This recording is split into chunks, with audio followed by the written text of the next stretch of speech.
गुरुर्ब्रह्मा गुरुर्विष्णुर्गुरुर्देवो महेश्वरः गुरुः साक्षात् परब्रह्म तस्मै श्रीगुरवे नमः.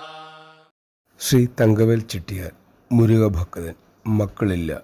ഒടുവിൽ സുഹൃത്തുക്കൾ പറഞ്ഞതനുസരിച്ച് പർത്തിയിരുത്തി. ചിത്രാവതി തീരത്ത് വെച്ച് ബാബയെ കണ്ടു. മാമ്പഴക്കാലം അല്ലാതിരുന്ന ആ സീസണിൽ സ്വാമി മണൽപ്പരപ്പിൽ നിന്ന് ഒരു മാമ്പഴം എടുത്ത് അദ്ദേഹത്തിന് കൊടുത്തു. കഴിക്കാൻ ഉപദേശിച്ചു. മക്കളുണ്ടാകുമെന്നും അനുഗ്രഹിച്ചു. അങ്ങനെ ആ ദമ്പതികൾ പ്രസാദവുമായി മടങ്ങി. 13 മാസം കഴിഞ്ഞവർ തിരിച്ചെത്തി. ബാബയുടെ അനുഗ്രഹത്താൽ ജനിച്ച കുട്ടിയുമായി. കുഞ്ഞിനെ പേരിടാൻ അവർ ബാബയോട് പ്രാർത്ഥിച്ചു. സ്വാമി കുഞ്ഞിനെ മടിയിൽ കിടത്തി.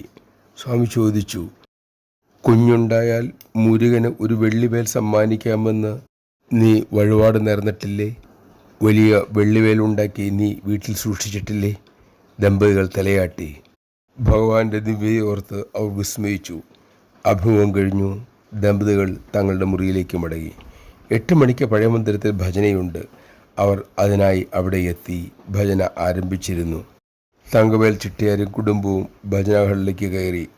അവിടെ വേദിയിൽ തൻ്റെ വീട്ടിൽ സൂക്ഷിച്ചിരുന്ന വെള്ളിവേൽ പർത്തിയിലെ മന്ദിരത്തിൽ ഇരിക്കുന്നു.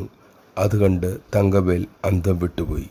സ്വാമി പുഞ്ചിരിയോട് ചോദിച്ചു, മുരുകൻ്റെ വെള്ളിവേൽ നിന്റെ വീട്ടിൽ തന്നെയാണല്ലോ അല്ലേ?